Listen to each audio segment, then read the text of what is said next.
Hello guys, good morning सभी को। आज के लेक्चर में हम यूपीपीसीएस का जो लेक्चर चल रहा है और आप यूपीपीसीएस आरओ का पेपर देने वाले हैं, तो ये वीडियो आपके लिए अत्यंत महत्वपूर्ण है। और ये आपका 6वां लेक्चर है, यूनिट 4, जो कि है यूनियन एंड इट्स टेरिटरी। तो संघ एवं इसका क्षेत्र, इसके बारे में आज हम देखेंगे और शाम को इसका एमसीक्यू भी आपको मिल जाएगा। तो चलिए स्टार्ट करते हैं। सभी लोग ध्यान से पढ़िए और अपना नोट्स भी बना लीजिए, थोड़ा छोटा छोटा करके 60 नोट्स। तो चलिए स्टार्ट करते हैं आज का lecture, union and it's territory. तो फर्स्ट पॉइंट देखते हैं। तो यूनियन एंड इट्स टेरिटरी, संविधान के भाग 1 और अनुच्छेद 1 से 4 तक में संघ और इसके क्षेत्र की चर्चा की गई है।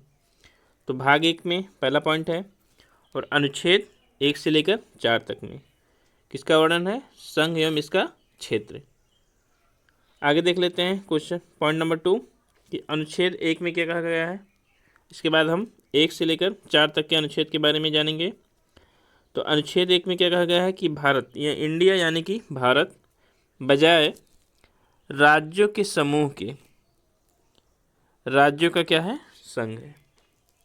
तो अनुच्छेद 1 में क्या कहा गया है कि इंडिया यानी भारत राज्यों के समूह के बजाय राज्यों का क्या है? संघ होगा। तो ये आपका था अनुच्छेद नंबर 1। आगे पॉइंट देख लेते हैं। तो अनुच्छेद 1 में ही भारतीय क्षेत्र को 3 श्रेणियों में बांटा गया है। तो भारतीय क्षेत्र को 3 श्रेणियों में बांटा जा सकता है। फर्स्ट है राज्यों के क्षेत्र, नेक्स्ट है संघ क्षेत्र और नेक्स्ट है ऐसे क्षेत्र जिन्हें किसी भी समय भारत सरकार द्वारा अधिगृहित किया जा सकता है। मतलब अभी अधिगृहित नहीं किया गया है, कभी भी आने वाले समय में अधिगृहित किया जा सकता है, वो भी आपके भारतीय क्षेत्र में आते हैं। तो ये था आपका पॉइंट। आप यहाँ पे ध्यान दे सकते हैं कि भारत का जो क्षेत्र है और भारत का संघ है। तो भारत का क्षेत्र, एक पॉइंट आप नोट लिखना कि भारत का क्षेत्र ज़्यादा व्यापक है किससे?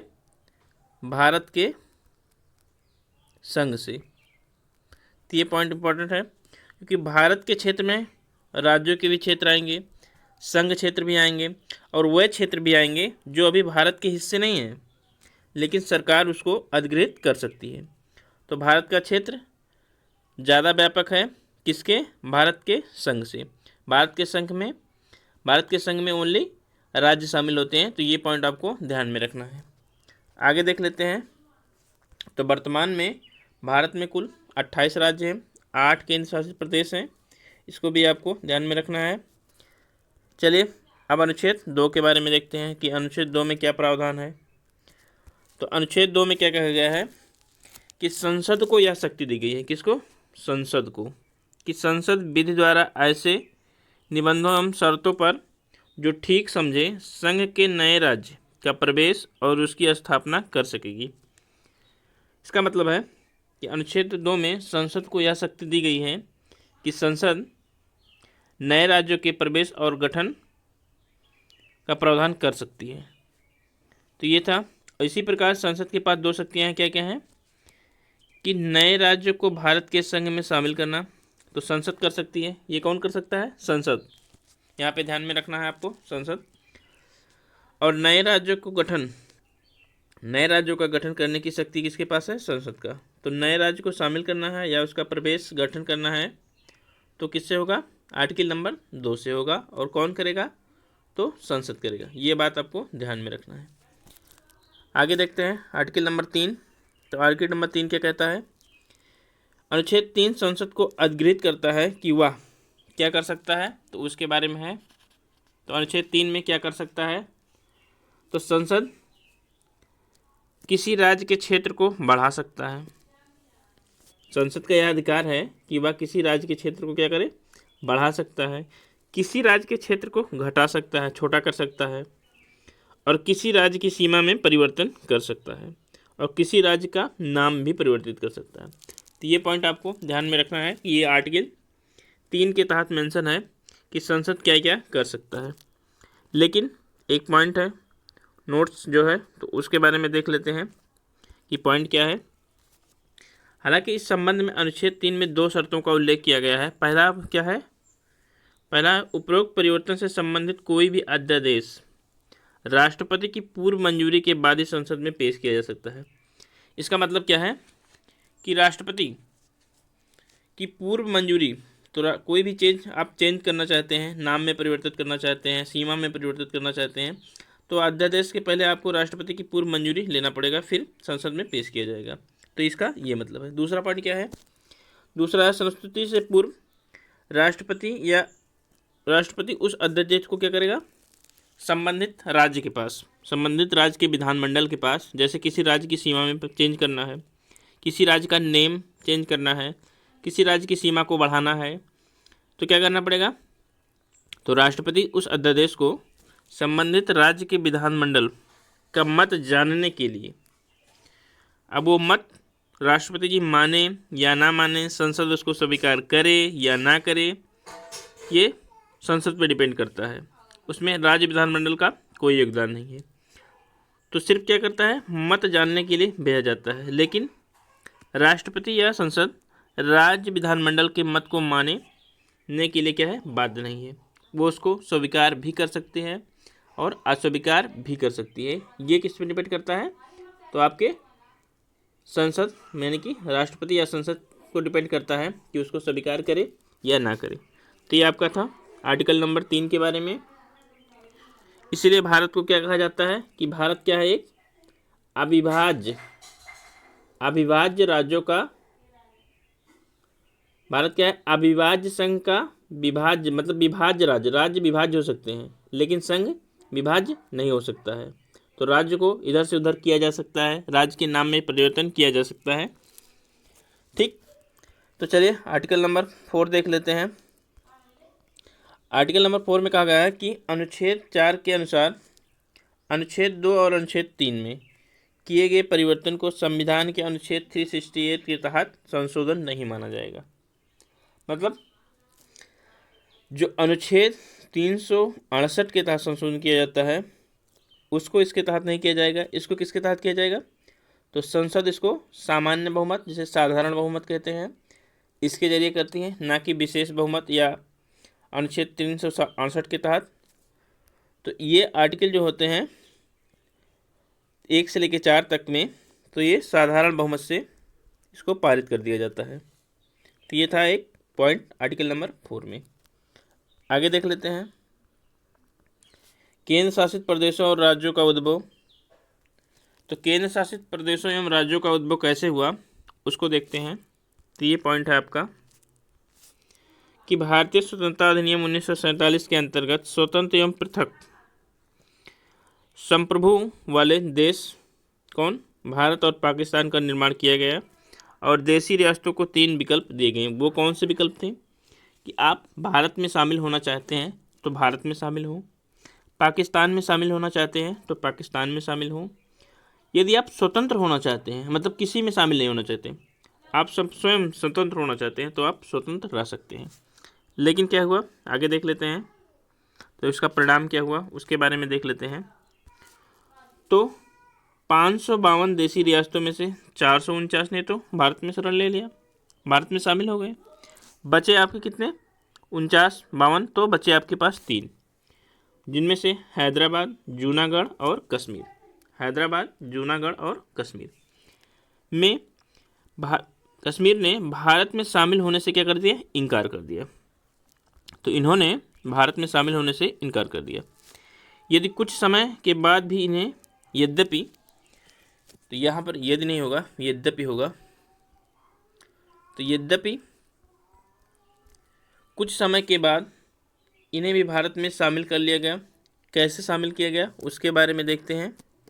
तो फर्स्ट है, हैदराबाद को पुलिस कार्रवाई के द्वारा शामिल किया गया, जूनागढ़ को जनमत संग्रह के द्वारा, कश्मीर को विलय पत्र के द्वारा भारत में शामिल कर लिया गया। तो ये आपको पॉइंट ध्यान में रखना है, कौन कौन से थे और किस प्रकार शामिल किया गया था। आगे देख लेते हैं, राज्य एवं संघ क्षेत्रों से संबंधित कुछ समितियां हैं, उसके बारे में देखते हैं। तो फर्स्ट समिति आपकी क्या, एस के धर समिति। तो एस के धर समिति, जो कि एस के धर उसके अध्यक्ष थे, तो उन्होंने अपनी समिति में जो रिपोर्ट प्रस्तुत किया 1948 में पेश किया और सिफारिश किया क्या कि राज्यों का जो है पुनर्गठन भाषाएं, मतलब भाषा के कारकों की बजाय किस पे किया जाए, प्रशासनिक सुविधा के अनुसार। तो जहाँ पे जैसी प्रशासनिक सुविधा हो उस अनुसार राज्यों को बांट दिया जाए। तो उन्होंने क्या किया, सिफारिश किया। इन्होंने भाषा को आधार नहीं माना। आगे देख लेते हैं जेबीपी समिति ने। तो जेबीपी समिति मतलब जवाहरलाल नेहरू जी, और बी से वल्लभ भाई पटेल जी, पी से सीताभी रामा पटैया जी। तो आपके तीनों लोग थे। तो इसमें से क्या कहा गया कि इस समिति ने अपनी रिपोर्ट अप्रैल 1949 में पेश किया और इस बात को औपचारिक रूप से क्या किया, अस्वीकार किया कि राज्य के पुनर्गठन का आधार भाषा होना चाहिए। तो इन्होंने भाषा के आधार को भी अस्वीकार कर दिया। किसने, जवाहरलाल नेहरू जी ने, वल्लभ भाई पटेल ने और पट्टाभी सीतारमैया जी ने क्या किया, अस्वीकार किया। लेकिन अक्टूबर 1953 में भारत सरकार को भाषा के आधार पर पहले राज्य के गठन के लिए मजबूर होना पड़ा। जब कब श्री रामुलु का निधन हुआ, उन्होंने 56 दिनों का भूख हड़ताल किया था। इसके बाद उनका निधन हुआ था। तो इसी के बाद तेलुगु भाषा क्षेत्र को पृथक कर आंध्र प्रदेश का गठन किया गया। तो पहला कौन सा राज्य था आपका, तो ध्यान में रखना है आंध्र प्रदेश था। कब, 1953 में। आगे देख लेते हैं अगला जो आपका है आयोग या समिति, तो कौन सा है, फजल अली आयोग। तो इस आयोग ने क्या किया, राज्यों के पुनर्गठन का आधार क्या माना, भाषा को माना, लेकिन एक राज्य एक भाषा के सिद्धांत को क्या किया, अस्वीकार कर दिया। तो इस प्रकार 1 नवंबर 1956 को 14 राज्य 6 केंद्र शासित प्रदेशों का गठन किया गया। किसके आधार पे, भाषा के आधार पे। तो ये पॉइंट आपको ध्यान रखना है। आपके पास 3 समितियां हैं। फर्स्ट कौन सी है, धर समिति। दूसरी कौन सी है, जेबीपी समिति। और तीसरी कौन है, फजल अली समिति। तो आपको यदि आप पीसीएस का एग्ज़ाम दे रहे हैं तो पॉइंट बनाकर आ सकता है। यदि आप छोटे लेवल का वनडे एग्जाम दे रहे हैं तो यहाँ से क्वेश्चन में भी ना के बराबर पूछा जाएगा। जहाँ से पूछा जाएगा अभी पॉइंट बताएंगे वहाँ से। तो यहाँ पे आपको पॉइंट ध्यान देना है कि पहली और दूसरी समिति ने भाषा को आधार नहीं माना। भाषा को किसने आधार माना, तो फजल समिति ने माना था, लेकिन एक राज्य एक भाषा के सिद्धांत को नहीं माना था। तो ये आपको पॉइंट ध्यान में रखना है। अब जो वनडे एग्ज़ाम का है, जैसे यूपी ट्रिपल एस पीटी हुआ, बीडीओ हुआ, या आरओ टाइप का भी एग्ज़ाम हुआ, तो एसएससी का एग्ज़ाम हुआ, तो यहाँ से क्वेश्चन आते हैं। हालांकि यूपी पीसीएस में भी यहीं से ही क्वेश्चन आते हैं। तो इस पॉइंट को आपको 100% याद रखना है। तो चलिए देख लेते हैं राज्य पुनर्गठन अधिनियम क्या है। 1956 के बाद बनाए गए राज्य और केंद्र शासित प्रदेश। तो पहला कौन सा बना था आपका, महाराष्ट्र और गुजरात। कब बना था, 1960 में। तो 1960 में द्विभाषी राज्य बम्बई को 2 पृथक राज्यों में विभक्त किया गया। किसमें, तो बम्बई में आपका मराठी भाषा था और गुजरात में क्या थी, गुजराती। तो इन दोनों को भाषा के आधार पर अलग किया गया। कब, 1960 में। तो आपको डेट याद रखना है कि महाराष्ट्र को किससे अलग किया गया, महाराष्ट्र और गुजरात कब अलग किया गया, 1960 में। तो आपको ये पॉइंट याद रखना है, पहला पॉइंट। दूसरा क्या है, दादर एवं नगर हवेली को 10वें संविधान संशोधन 1961 द्वारा संघ शासित क्षेत्र में परिवर्तित किया गया। कब, 1961 में। आगे देख लेते हैं पॉइंट। तो आपका है नागालैंड। तो नागालैंड को कब किया गया, 1963 में। किससे अलग किया गया, आसाम से। तो 1961 में आसाम के राज्यपाल के नियंत्रण में रखा गया था। किसको, इसको, नागालैंड को। इसके बाद इसको अलग राज्य का दर्जा दिया गया। तो कब दिया गया, 1963 में। आपको ये पॉइंट याद रखना है। इसके बाद आपका हरियाणा और चंडीगढ़ है। तो हरियाणा कब अलग हुआ, पूरे राज्य का दर्जा कब मिला इसको, तो मिला कब, 1966 में, ये पॉइंट याद रखना। इसके बाद आपका है हिमाचल प्रदेश, कब मिला, 1971 में। अब आपका जो इम्पोर्टेंट पॉइंट है वो कौन सा है, मणिपुर, त्रिपुरा और मेघालय। तो तीनों को आपको कैसे याद रखना है, तो इसके लिए हमारे पास एक छोटा सा ट्रिक है। तो आपका मणिपुर कहाँ पे है, मणिपुर नागालैंड यहाँ पे है, तो नागालैंड के बाद यहाँ है मणिपुर। मणिपुर के बाद त्रिपुरा कहाँ है आपका, यहाँ पर है। इसके बाद मेघालय कहाँ है, यहाँ पे है। तो ये आप देख सकते हैं ये क्या बन रहा है, ट्रायंगल बन रहा है। ठीक, आप और किसी का मिलाएंगे, मान लीजिए आप किसी और राज्य का मिलाएंगे तो तीनों एक साथ ट्रायंगल में नहीं आएंगे। तो ये आपका एक ट्रायंगल बन रहा है, किसका, मणिपुर का, त्रिपुरा का और मेघालय का। तो इनका कब राज्य का दर्जा मिला, तो कब मिला आपको, 1972 में।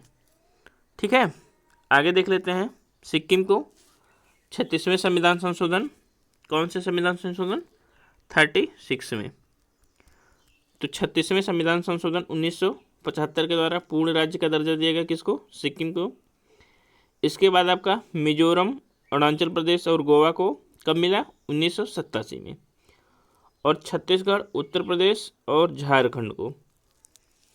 तो 36 उत्तर झार, तो ये हो गया 36 उत्तर झार। 36 उत्तर झार का मतलब छत्तीसगढ़, उत्तराखंड और झारखंड। तो इसको कब मिला, अलग अलग कब हुए, तो ये आपके 2000 में हुए, जिसमें से उत्तराखंड 9 नवंबर को 2000 को उत्तर प्रदेश से अलग हुआ। और लास्ट में कौन सा है आपका, तो 2014 में कौन, तेलंगाना। तो आपको ये पॉइंट हमेशा के लिए याद रखना है, एक दो बार देखेंगे आराम से याद हो जाएंगे। अगला पॉइंट देखते हैं। तो अगला है कुछ राज्यों एवं संघ शासित क्षेत्रों के नामों में परिवर्तन। तो वो कौन कौन से हैं, किस डेट को पूछा गया है, आपको डेट कभी कभी पूछा जाता है। तो फर्स्ट आपका संयुक्त प्रांत का नाम 1950 में बदल के क्या किया गया, उत्तर प्रदेश किया गया। अगला पॉइंट है मद्रास का नाम बदल के तमिलनाडु कब किया गया, 1969 में। अगला पॉइंट है 1973 में मैसूर का नाम बदल के क्या किया गया, कर्नाटक। ये क्वेश्चन आपका आया हुआ है काफ़ी एग्जामों में, और एसएससी जेईई 2019 में हमारी समझ से आया था ये क्वेश्चन। और 2006 में उत्तरांचल का नाम बदल के क्या किया गया, उत्तराखंड किया गया। 2011 में उड़ीसा का नाम पुनः बदल के ओडिशा का गया। और आपके पॉइंट हैं जो नाम बदले गए थे, जैसे दिल्ली को 69वें संविधान संशोधन के द्वारा राष्ट्रीय राजधानी क्षेत्र दिल्ली कहा गया। तो ये सब पॉइंट आपको याद रखने हैं। तो आज का लेक्चर यही तक था। आशा करते हैं आपको अच्छा लगा होगा लेक्चर। और यदि आपको लेक्चर अच्छा लगे तो प्लीज़ लाइक करें, शेयर करें, कमेंट करें और सब्सक्राइब करें। मिलते हैं कल, यदि शाम को एमसीक्यू के साथ मिलेंगे, और कल इसी समय लेक्चर के साथ मिलेंगे नेक्स्ट यूनिट के साथ। थैंक यू, धन्यवाद।